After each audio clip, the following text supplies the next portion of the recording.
All right, let's dive into one of the most unbelievable stories in all of European history. Seriously, it's the story of how a small, scrappy band of adventurers, guys with no land, no titles, nothing to their names, managed to conquer one of the richest and most chaotic places in the world. And they didn't just conquer it, they forged a kingdom that would stare down emperors and popes. This is the wild story of the Norman conquest of Italy. Now, to get how they pulled this off, you first have to understand the world they walked into.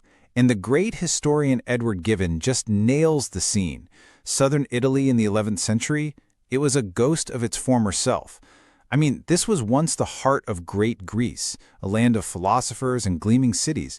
But by this point, it had just collapsed into ruin. To put it bluntly, it was a broken land, a place of total anarchy, petty tyrants, and non-stop war. One writer at the time said it looked like the earth after the Great Flood. That's how desolate it was. And all this chaos was being stirred up by a constant three-way tug-of-war for control. So picture this three-way stalemate. First, you've got the local Lombard princes. They were all descendants of earlier conquerors, and they hated each other, constantly fighting over scraps of territory. Then you have the Byzantine Empire, basically the last remnants of the Roman Empire, desperately trying to hang on to their coastal provinces. And to top it all off, you had Saracen raiders from Sicily and North Africa, who were just attacking everyone all the time. No one was strong enough to win, which created this perfect power vacuum, just waiting for someone new to show up. And, well, someone new did show up, but not how you'd expect. This wasn't some grand invading army. These were outsiders from northern France, a people famous for being tough as nails, incredibly ambitious, and just brilliant at turning chaos into opportunity. They were the Normans. This quote, from a Norman historian no less, tells you everything you need to know. These guys were shrewd, they were hungry, and they were always looking for the next big score. We're talking about landless knights, younger sons with no inheritance, hardened adventurers who looked at southern Italy and didn't see a holy land. They saw a jackpot. And their strategy? It was so simple it was genius. Step 1, they'd show up in small groups, often pretending to be religious pilgrims. Step 2, they'd offer their services as mercenaries to whoever would pay, and they quickly got a reputation for being the best fighters money could buy. Step 3, once everyone wanted to hire them, they'd start playing the different factions against each other. And finally, step 4, when everyone else was weak and exhausted from fighting, the Normans would make their move and just take the land for themselves. Their first big break came in 1029. As a thank you for their service, the Duke of Naples gave them a town called Aversa. This was the absolute game changer. Suddenly, they had a home base, a foothold. And you better believe word spread back to France. Soon, a flood of other Norman fortune seekers started pouring into Italy, all heading for Aversa. Now, the Normans had a lot of brilliant, ruthless leaders, but there was one guy who was the living embodiment of their ambition and their cunning. His name was Robert, but history knows him by his nickname, Guiscard. Robert Guiscard was like a character straight out of a movie.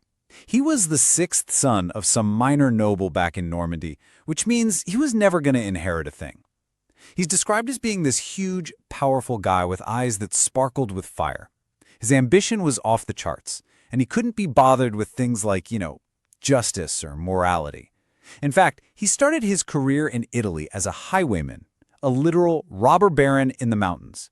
And his nickname, Guiscard, it means the cunning one, or the fox. And boy, did he live up to the name. With Guiscard and his brothers leading the charge, the Normans went from being a local problem to a major power. A power so big, in fact, that they got the attention of the single most powerful man in Christendom. And he decided it was time to shut them down for good. This was the moment that would turn a band of outlaws into kings. So, by 1053, Pope Leo IX has had it. The Normans are running wild, plundering church lands, and they're not listening to anyone. So the Pope declares a holy war. He calls them sacrilegious robbers and puts together a huge army, including a corps of elite German soldiers, to march south and just wipe them off the map. The Normans were in a really tight spot. They were completely outnumbered. Their supply lines were cut, and they were facing the spiritual authority of the Pope himself. All they could scrape together was about 3,000 horsemen. By all rights, this should have been the end of the road. The battle itself was this incredible clash of styles. You had the Normans, who were masters of the lightning-fast, brutal cavalry charge. But the heart of the Pope's army was his German infantry. These guys fought on foot in a dense wall of shields, and they used these enormous two-handed swords that could cut a knight and his horse in half. They were basically an unbreakable wall of steel.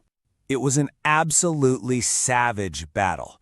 The Norman horsemen just shattered the Italian part of the papal army, but they slammed into that German phalanx and just broke against it.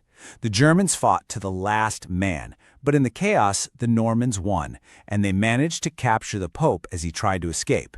And then comes the most brilliant move of all.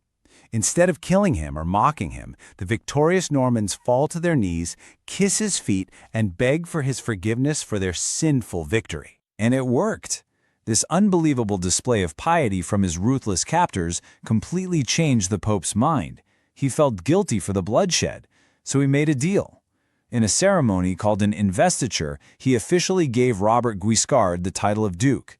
He made the Normans the legitimate rulers of everything they'd already conquered and anything they might conquer in the future.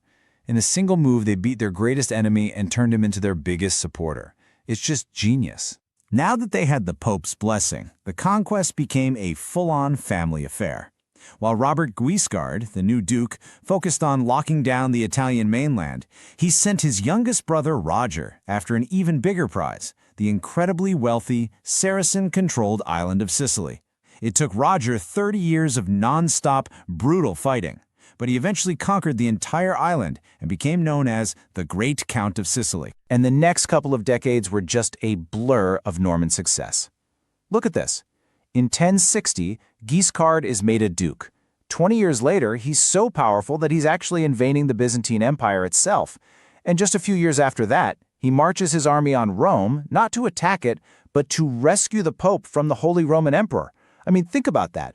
These guys went from being mercenaries to being the power brokers of the entire Mediterranean.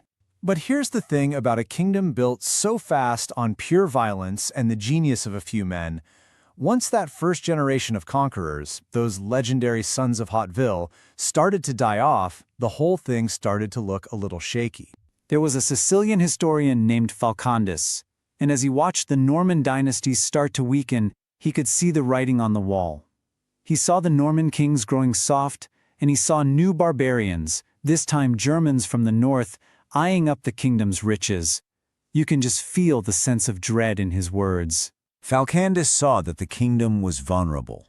If its own Saracen population rebelled from the inside, at the same time a foreign army attacked from the outside, the people would be trapped, caught, as he put it, between the hammer and the anvil.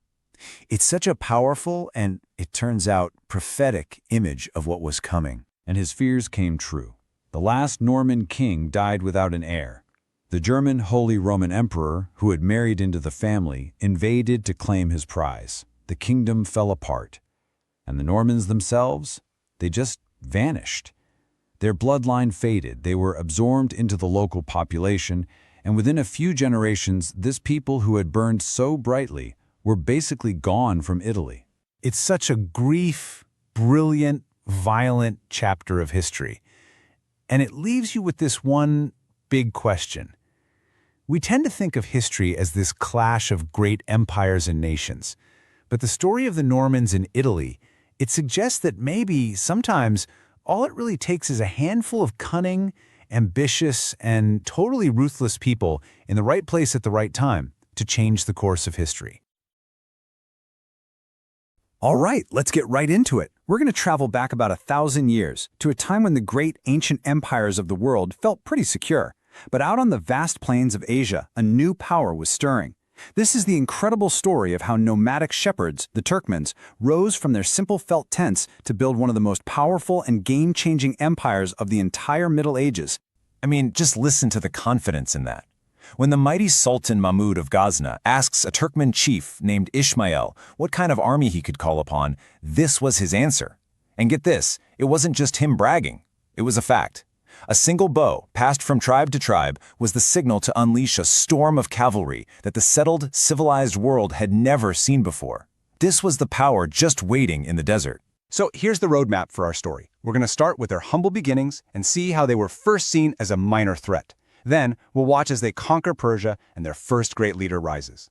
We'll build up to that epic showdown between the Seljuk Sultan and the Byzantine Emperor, witness the battle that literally changed the map, and then see the empire at its absolute glorious peak. And finally, we'll unpack how the seeds of its own collapse helped set the stage for the Crusades. You know, the rulers of the established kingdoms, guys like Masud, the son of the great Mahmud, they just didn't see it coming. They looked at these Turkmens and saw, well, nuisances, annoying nomads. But as smartest advisors, they saw something totally different. They saw a threat growing right under their feet. This is how they started their warning to the Sultan. And just think about that for a second. Ants. I mean, what are ants? They're everywhere, but they're small. You can step on them, right? That's how the Seljuks were first seen, just a pest. But then, the metaphor starts to shift. Suddenly, they're not ants anymore. Now they're snakes, something much smarter, much more dangerous, something with a bite. The threat was evolving. And here's the final desperate plea. This isn't a slow change, it's happening fast. They were saying, look, if we don't deal with this right now, they're going to become a giant serpent, a monster that can swallow our entire kingdom. They begged their sultan to act before it was too late. Of course, he didn't listen. And yeah, because that warning was ignored, the serpents struck. This brings us to their first major conquests and the rise of the man who would build the foundation of their entire empire, the brilliant Togrul Beg. Their rise was just unbelievably fast. In just a couple of decades, they went from being this regional problem to completely crushing their old masters at the Battle of Zendekan. From there, it was a straight shot west, and by 1055, Togrul Beg wasn't just some tribal chief anymore, he was marching into Baghdad, the very heart of the Islamic world. So who was this guy, Togrul Beg? Well, he was the grandson of the original patriarch, Seljuk himself. But way more important than that, he was a political and military genius. He was the one who got it, that to build an empire that lasts, you need more than just a strong army, you need legitimacy. And he knew exactly how to get it. And this is just a masterclass in politics. So the Caliph in Baghdad, the spiritual leader of Sunni Islam, was basically a prisoner of other warlords. Togrul shows up and frees him. But look at the performance. Togrul, the mighty conqueror, gets off his horse and approaches the throne on foot, showing respect. In return, the Caliph officially names him his temporal lieutenant and gives him all these symbols of power, 2 crowns for the east and west. In one move, the Shepherd King becomes the official holy protector of the faith. Brilliant. Okay, so with Persia and the Caliphate under their control, the Seljuks start looking even further west, right towards the rich, ancient lands of the Byzantine, or Eastern Roman Empire. And this move set the stage for a massive collision between 2 of the most powerful men on the planet. It's like a tail of the tape for a heavyweight fight. In one corner, you've got Togrul's successor, Arslan. His name literally means the valiant lion. He's leading a lean, mean force of about 40,000 Turkish horsemen. He's the face of a new, hungry, expanding power. And in the other corner, you have the Byzantine emperor, Romanus Diogenes, a tough soldier who married his way to the throne, leading a huge, diverse army of over 100,000. He's defending a 1,000-year-old legacy. It's new versus old, speed versus brute force, the lion versus the emperor. Romanus was absolutely determined to push the Turks out of his territory for good. He marched his enormous army deep into Armenia, looking for one big, decisive battle. And in August of 1071, near a place called Manzikert, he got his wish. And the world was never going to be the same again. So before the fighting really kicks off, Arslan, who is actually wary of the emperor's huge army, sends an offer for peace. Romanus, just overflowing with confidence, sees this as weakness. In his reply, it wasn't just a no, it was a massive insult. He basically demanded the Sultan surrender his own capital city. With that one arrogant sentence, any hope for peace was gone. The battle was a complete catastrophe for the Byzantines. Their army was shattered. And then the unthinkable happens. The Roman emperor himself is captured alive. This sent shockwaves across the entire known world. The next day, Romanus is brought before Arslan, and the Sultan very calmly asks him this simple, direct question. What would you have done to me if you had won? And Romanus, even in total defeat and humiliation, is still a proud warrior. He doesn't beg, he doesn't make excuses, he just gives him the brutal, honest truth. I would have had you whipped. It's just this incredible raw moment between two leaders. And this is where the story takes a turn that nobody could have predicted. Instead of getting angry, Alp Arslan actually smiles. He kind of gently reminds the emperor about his own Christian faith and its teachings on forgiveness, and then, in this unbelievable act of magnanimity, he treats Romanus not like a prisoner, but like a fellow king, and eventually sets him free for a ransom. It was a clash of character as much as a clash of armies. So after this incredible victory at Manzikert, Alp Arslan is the undisputed master of Western Asia. The Seljuk Empire is at the very peak of its power and glory. But, as history so often teaches us, the greatest heights can breed the most dangerous pride. The end for the valiant lion is so ironic. It didn't come on some grand battlefield. It came in his own camp. After a moment of pure arrogance, where he looked out over his massive army and thought to himself that he was invincible, he was attacked by a single desperate prisoner. Alp Arslan, a legendary archer, drew his bow, but his foot slipped. The arrow went wide, and the assassin's dagger found its mark. His dying words are just a perfect chilling lesson on what hubris can do. This was the epitaph carved on his tomb. It really says it all, doesn't it? A powerful and poetic reminder that no matter how great you are, in the end, we all return to dust. The man who humbled the Roman emperor was gone. But the empire itself didn't die with him. Not at all. His son, Malek Shah, took the throne, and he ushered in the Seljuk Golden Age. This was the empire at its absolute best. We're talking about a massive, sophisticated state stretching from Central Asia all the way to the Mediterranean. Malek Shah was more than a warrior. He was a true statesman. He personally toured his kingdom 12 times, funded science, sponsored art, and even reformed the calendar to be more accurate than the one used in Europe. For a brief, shining moment, the Seljuk Empire was probably the most powerful and civilized place on Earth. But, as we've seen so many times in history, this kind of unity is incredibly hard to hold on to. After Malek Shah died in 1092, the empire he had so carefully managed just fell apart. Civil wars broke out between his sons and relatives, and that strong central power completely dissolved. The whole thing shatters into pieces. The main part in Persia is crippled by infighting. Independent dynasties pop up in Syria, but the really critical one was in Anatolia, the Byzantine heartland. This new sultanate of Rome, as in Rome, set up its capital at Nicaea, that's only 100 miles from Constantinople itself. The shepherd kings were now literally on Europe's doorstep. And this instability had terrible consequences further south. See, the old Arab rulers of Jerusalem had a mostly stable relationship with Christian pilgrims. But these new independent Turkman warlords who took over were much harsher. They started oppressing pilgrims, disturbing church services, and even physically attacking the patriarch. Stories of this abuse made their way back to Europe, and that outrage became the spark that lit the flame of the First Crusade. So when you look back at all this, it leaves you with a huge question. Was this massive clash between East and West, between Christendom and Islam, just bound to happen, an inevitable force of history? Or could it have all been different? Did the entire course of the next few centuries, the fate of empires, the dawn of the Crusades, did it all really hinge on a few critical moments? On the prideful words of one emperor and the shocking mercy of one sultan, on a dusty battlefield far from home? It's something to think about. When you think of the First Crusade, you probably picture knights in shining armor, right? Noble kings, epic battles. But the story, at least according to the great historian Edward Gibbon, it starts somewhere much, much darker. It starts with a single, absolutely staggering number. Just look at that. 300,000. That's Gibbon's estimate for how many people died in the very first wave of the Crusade. And get this wasn't the main army. This was a chaotic, popular movement that got completely wiped out before the professional soldiers even packed their bags.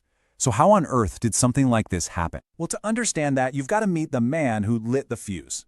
And he wasn't a king, he wasn't a pope, he was a wandering preacher known as Peter the Hermit. Gibbon's description here is just fascinating, isn't it? He paints this picture of a guy who's, physically unimpressive, but his passion, his words, they were so intense they could literally move entire nations to action. In the eyes of the people, he wasn't just a pilgrim, he was a prophet.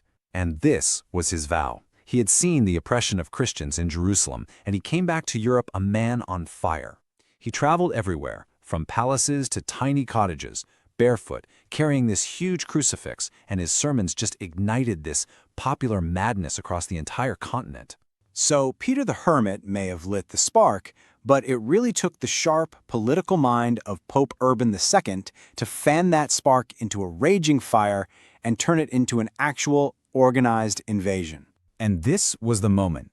At the Council of Clermont in 1095, Pope Urban gives this absolute masterclass of a speech, calling for a holy war. And the reaction from the crowd? It was instant. It was overwhelming. This shout, God wills it, became the battle cry for the entire movement. So the Pope gave them a powerful symbol. Sure, the cross sewn right onto their clothes. But the real engine driving this whole thing, the real driver, was an offer that for most people back then was basically impossible to refuse. This right here, this was the ultimate sales pitch, the plenary indulgence. In an age of incredible faith but also rampant violence, the Pope offered what was basically a divine get-out-of-jail-free card. For any robber, any killer, this was a complete pardon for every single sin. All you had to do was aim your violence at a new enemy. It was a shot at total redemption. But Gibbon is really careful to point out that it wasn't just about faith. He lays it out like a kind of double-entry bookkeeping for the Crusaders' soul. On one side of the ledger, you've got heaven, forgiveness, all the spiritual stuff. But on the other side, the very real, very tempting promise of earthly rewards, land, incredible riches, freedom from debt, and a chance to escape a pretty harsh feudal life. Piety and plunder walking hand in hand. And you know, these worldly rewards were powerful motivators. Gibbon calls them the carnal motives. This wasn't just a holy mission, it was the greatest adventure of the age. It was a shot at glory, at wealth you could only dream of. And for some, it was just a great way to get away from the law back home. So when you mix all this together, this potent cocktail of spiritual and worldly motives, you don't get one crusade, you get two. Very different movements. First, you get the chaotic mob, and then you get the disciplined army. I mean, the contrast between them is just night and day. The first wave, the People's Crusade, was this disorganized horde following Peter the Hermit. And you've got to love this detail from Gibbon. Some of these groups were apparently led by a goose and a goat that they believed were filled with the Holy Spirit. No, I'm not kidding. And then, following them, you have the Prince's Crusade, a professional army of Europe's most powerful lords, armed to the teeth and ready for a fight. And the fate of that first wave? Well, it was as swift as it was brutal. They were totally ill-equipped, had no discipline, and they were just annihilated by the Turks.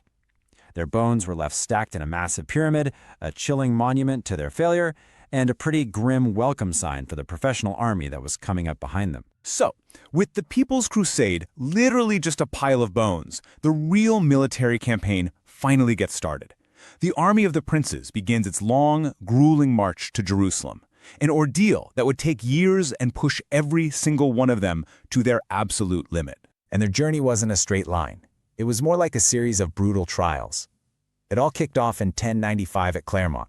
By 1097, they're in Constantinople, making a very tense alliance. Then they score a big win at Nice.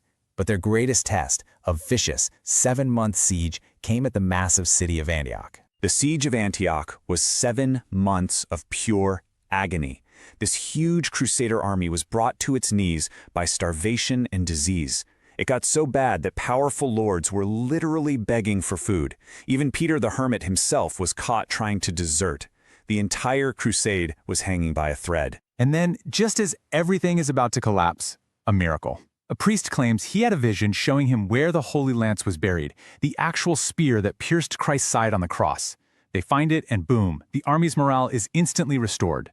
Now, Gibbon, ever the skeptic, heavily implies this was what he calls a pious fraud, a story that was maybe a little too convenient. Miracle or not, it worked. Re-energized by their victory at Antioch, the Crusaders, now just a fraction of their original size, but totally hardened by everything they'd been through, finally marched on their ultimate goal, the city of Jerusalem. The symbolism here is just so potent. After a 40-day siege, on the exact same day of the week and hour of Christ's death, the Crusaders breached the walls. They had done it. They achieved the impossible. Their holy quest was complete. But what they did next cast a very dark shadow over that victory. For 3 days, the holy city ran with blood. The Crusaders, the men who had fought and suffered for years in the name of God, unleashed an absolutely horrific slaughter on the city's Muslim and Jewish inhabitants. And this is where we get to the central, mind-bending paradox of the First Crusade. How could the same men who committed such breathtaking brutality, slaughtering tens of thousands, burning people alive in their synagogue, then take off their shoes, walk barefoot to the tomb of Christ, and weep with what seemed to be profound, genuine piety. Gibbon just leaves us to wrestle with this incredible contradiction. So yeah, the Crusaders took Jerusalem. They set up their kingdoms. By their own standards, they won. But Gibbon's account really forces us to ask a much harder question. In a war that's fueled by this mix of divine purpose and raw human greed, of deep faith and savage violence, what's the real cost of victory? And what does it tell us about the strange and powerful forces that really drive human history? So, today, we're going to tackle one of history's great bloody questions, and we're going to do it through the eyes of a master historian. We're diving into the later Crusades, the epic folly, the tragedy, and the clash of civilizations that Edward Gibbon captured so brilliantly all those centuries ago. All right, so let's just dive right in with the central puzzle that fascinated Gibbon himself. Why? Why, after constant, devastating failure, did Europe just keep pouring its people and its fortunes into this thing for 200 years? It's a question of this almost unbelievable, stubborn perseverance. You know, to even begin to wrap your head around the scale of this tragedy, you first have to try and picture the armies that were marching east. And these weren't just armies, they were basically entire nations on the move. Okay, so take the Second Crusade. Once Gibbon adds up all the knights, the infantry, the priests, the women, the children, he lands on this absolutely staggering figure, 400,000 souls. To put that in perspective, that's like the entire population of a city like Miami just getting up and marching across a continent. And get this, even that number might be way too low. At one point, Byzantine agents were trying to count the Crusaders as they crossed a river, and they just gave up. Their count hit 900,000, and they just stopped. It was a human tide that seemed completely endless. But here's the brutal punchline to these colossal numbers. These massive swarms of people were almost completely wiped out in Anatolia, just annihilated by starvation, by disease, and by relentless Turkish attacks, before they even got close to their goal. So how does an army of nearly 1 million people just vanish? It wasn't just bad luck. Gibbon points his finger at two things, really: devastating treachery from their supposed Christian allies, and the harsh, brutal realities of fighting the Turks on their home turf. So you'd think they'd find friends in the Byzantine Empire. But no. Instead, they found a hostile power that was actively working against them. The Greeks would bar their cities shut. They'd sell them food that was sometimes poisoned. They'd break down bridges right in their path. And they even had secret deals going with the Turks. Every single step was a battle against their declared enemies and their supposed brothers in faith. And yeah, this combination, it was just utterly catastrophic. With the Byzantine sabotage at their backs, and the superior hit-and-run tactics of the Turks at their front, the grand armies of the West simply melted away into nothing. So while all this is happening, while the Crusader states are getting weaker and their reinforcements from Europe are just vanishing, a powerful new force was rising in the Muslim world. And this brings us to one of the most remarkable figures in all of history. So what changed, right? How did the fragmented Muslim world, which was so vulnerable during the First Crusade, become this unified empire capable of pushing the Franks back into the sea? The answer, according to Gibbon, really lies with one man. I mean, this guy didn't just appear out of thin air. Saladin's rise was really built on the work of the Atabeks, these powerful Turkish governors, like his patron, Nureddin, who'd already started uniting Syria and waging a holy war against the Crusader kingdoms. And these guys, they were masters of cultivating this image of pious, just rule. When Nureddin's wife asked him for more luxuries, this was his reply. He framed himself not as some tyrant, but as a humble servant of his people. And it was this powerful blend of piety and martial skill that Saladin would absolutely perfect. And you really see this philosophy in action when Saladin retook Jerusalem. I mean, his actions were a world away from the infamous massacre by the First Crusaders, where they offered only the sword. Saladin offered terms, he honored the treaty, and he showed a mercy that became legendary, even among his Christian enemies. The fall of Jerusalem sent absolute shockwaves through Europe, and it launched the Third Crusade, the so-called Crusade of Kings. And that, of course, set the stage for one of the most legendary showdowns in history. On one side, you've got Richard the Lionheart, the absolute embodiment of ferocious, brutal European chivalry. And on the other, you have Saladin, pious, strategic, and merciful. Gibbon really paints them as these perfect opposites, right? It's not just a clash of armies, it's a clash of ideals. I mean, Richard's reputation, it was built on pure, absolute terror. And Gibbon gives us this incredible little story. For generations, mothers in Syria would scare their children into behaving just by saying his name. Riders would calm their spooked horses by asking, "Do you really think King Richard is hiding in that bush?" But here's the thing. For all his skill on the battlefield, for all the terror he inspired, even Richard couldn't retake Jerusalem. The Third Crusade ended not in some decisive victory, but in a hard-fought truce.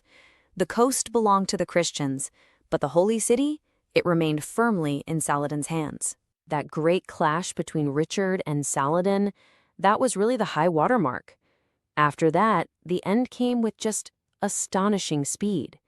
The Crusader states that were left, now just this fragile little strip of coastal cities, began to fall, one by one. And, man, the collapse was just so fast, so brutal.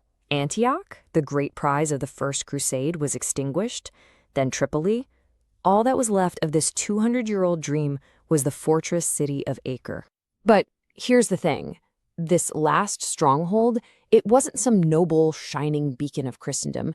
Gibbon describes it as a corrupt, chaotic mess, completely torn apart by infighting between 17 different factions and leaders, all of them claiming authority but obeying absolutely no one. So when the massive Mamluk army of the Sultan arrived to finally wipe the city off the map, you know its fate was sealed. The walls were breached, the city was stormed, and 60,000 of its Christian inhabitants faced either death or a life in slavery. And with that, it was over. Gibbon closes the chapter with this haunting final line. A mournful and solitary silence prevailed along the coast, which had so long resounded with the world's debate. And that just leaves you thinking, doesn't it? What happens when the great debates of our own time finally fall silent?